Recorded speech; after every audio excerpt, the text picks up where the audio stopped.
Welcome to Seriously Speaking. It's the month of women still, and I think I'm going to give my mom a gift this time around. And when I was young, I used to take her Hollandaise. I want to wear it. Now I'm going to buy her one. After all, I can't be Woman of the Month 2014 and not do something good for my mom. So I'm showing you things that you can do with Flisco on the show for the rest of this month, like I said. But I think I'm going to get my mom a gift. I'm going to get her one jumping horse, one of those good ones. But for the show today, the theme remains hashtag press for progress. Leave no woman behind. But I'm asking a question. Leave no woman behind. What about the men? As we are hashtagging and pressing for progress, we see many strong women today. Are we in some ways, somehow, emasculating our men? I don't know, but I have two seasoned professionals in the house to discuss this, and I'll return with them if you don't go away.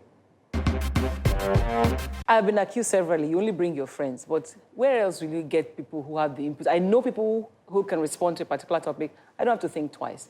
That's why I have on set today two friends of mine, and they're all parents to young men.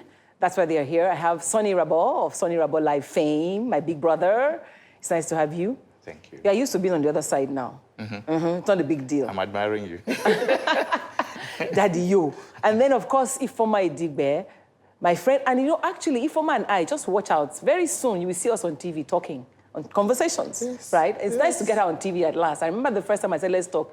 Ifoma says, no, I don't like such things. She's very prim and proper. No, you said me. But it's nice to have you. I mean, Ifoma has two sons, you have one son. Your son is married now? One son is married. One son is married, the other one is He's about to get married. Are you serious? He's engaged, yes. How did they do it? Please, let's start with Ifoma. How did they do it? How did they find the women? Did you develop strong men who are not afraid of women, or what? I think that's part of it. First of all, my sons are used to me working. Oh. They're used to me having my own opinion. So it doesn't threaten them. I think part of the problem, to go to the comment you made, is that... About us emasculating the yes, men are brought up with a sense of entitlement. Culturally, traditionally, there's a sense of entitlement. You're the man, you're the one who has a right to be like this and to be like that. And then even people quote the Bible about the place of women, things like that. And so when you're brought up in that climate, and then women are beginning to become educated, beginning to say, this is what I'd like to do, this is what I want to do. And not all women are chasing to get married before they're 30. There's a change that some people can't cope with. And then when you find that women also seem to have this ability in the workplace to respond better to bosses in a certain way. Or maybe bosses don't feel as threatened by women. I don't know what it is. Because in the workplace now, it looks as if they prefer to employ women. That women are more focused. You talked about that when you were making your introductory remarks. Absolutely. More focused. When I talk to young people, young men, young women, it's very clear to me that the girls have a very clear vision of where they're headed and what they want to achieve. And that bothers me because it's a man's world. Still is? It is still a man's world. And so men traditionally lead. And so we have men who are leading, who are insecure. Well, Sonny, you listen to that. I know we all know. I was just nodding because, yes. I mean, she's almost practically spot on saying some of the things you said, the traditional bit. When a man is sure that he's in charge, and then there's an opposition of sort, what's the opposition?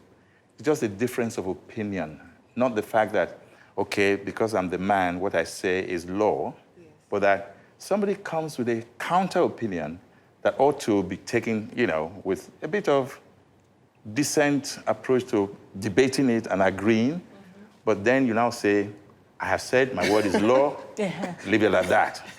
If you have a woman who is educated, who knows her rights, and who believes she's right, then there will be opposition. So the question is now, I know that there are many NGOs who are working, and all this talk about gender parity, gender rights. My fear is, has that actually made women oversabi and men not been able to deal with them? I think it's more like the women are on the warpath of so-called reclaiming what they believe belongs to them. Warpath? Warpath. Let me put it this. When I say warpath, it's like, look, I don't know how women debate with themselves and how they interact outside, but when they get back home, I have some friends who discuss, and they come and tell you, look, I don't know, this is what my wife wants to do. And I said, no. How are you handling yours? And I would say to him, well, in my case, my own case, my wife discusses with me. So you let her discuss with you? Yes, but we disagree. We do disagree. You know, but when she discusses with me, I know where she's going. And if I see merit in that argument, I just let her be. It doesn't make you less of a man. It doesn't. No, it doesn't. In fact, they respect you more if you let them be. This is exactly what That's it is for me. There's a competition that should not be there in the first place. I don't think it's mutually exclusive to be a really good wife and mother and to be a working woman. It's a matter of attitude and perspective. There are different roles. Those are different roles. Those are different sides of you. And so when you're in the workplace, if you're a boss, if you're a senior woman, an executive in the workplace, you do what you need to do. When you come home, there's a deference you give to your husband. Deference? There is a deference. There's a respect. And you're using those words well. I am. There's a deference you give to him because he is the head of the home. And it doesn't mean that his word is law. It simply means that you give him a respect. No, there's a respect that you need to give. In any event, men also need to give their wives respect. But there's a respect you give to a man. You know that there should be food in the house. He should be fed. These are just natural roles that don't interfere with your being an intelligent woman. So I don't see the conflicts in those roles. But I think that because men are becoming increasingly insecure and they're equating an educated woman who works and who earns well with competition, it doesn't sit well. It's not competition. So I think there's an attitude change that needs to happen. On which side? On both sides? On both sides. On both sides, because the other thing as well is this. If increasingly these days, you can't tell who is earning more. In the past, it might be the man, right? It was mostly men. But now, women are earning just as much or more than their husbands. It shouldn't change the dynamic, except that the ego steps into place. On which side? Usually on the men's side. Usually on the men's side. However, what then happens is that because traditionally men are supposed to provide, women become slightly resentful if they have to provide. Thank you. I was just going to go there. It's a two-sided thing. Okay, let me ask Sonny. If, for example, Betty, your wife, earned much more than you, and today she's bringing money, would you be bold enough to open the fridge and be drinking all the beer and eating the food? Well, thank God I don't drink in that wise. But honestly, if she brings money, for example, if I'm broke, and I ask her, do you have some money? She doesn't say no if she has. If she doesn't have... It doesn't make you less, you don't feel like... No. I have no inhibition. What if she talks to, let me give you an example. I will use a beer example. The woman is the one paying the bills, right? And then one day, she comes home, the guy is going, he's not doing any work, he's at home, sitting down, and she's taking a bottle of beer, and all she says is, should you be drinking beer? And the guy says, is it because you're the one that bought the beer? Well, see, that's the point. But I haven't reached that stage where there's a dominant control of who is doing what. What if that's the case? So, yeah, if that is the case, then there's a small or petty-mindedness on the part of whoever is trying to attack first. Yeah. If the woman is feeling that she has so much money, and so because of that she wants to lord it over her husband, there will be war.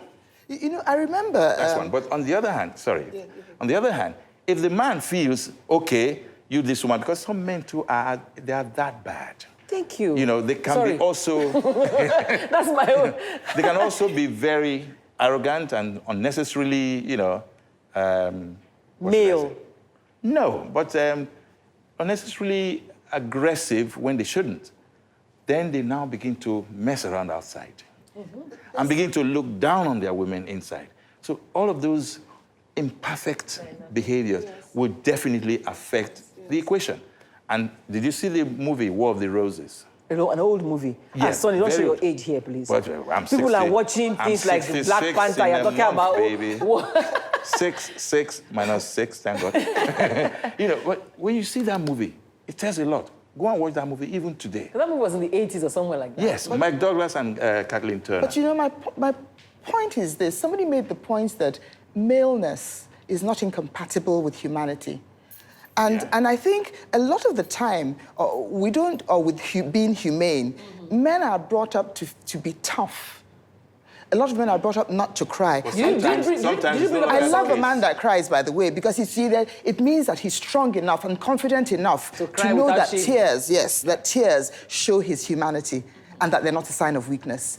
So upbringing, She's speaking for me because sometimes I do cry. upbringing matters. Oh, you do cry. That's why you're Well, different. I mean, if I'm watching a movie, the tears just come out as if Okay, I'm so not ladies, hurting. maybe you should watch out for men who cry. But I must take a, I must take a break now so that I can come back and continue my conversations because they both have NGOs that they are working to help to change perception and things like that. We'll be right back on Seriously Speaking.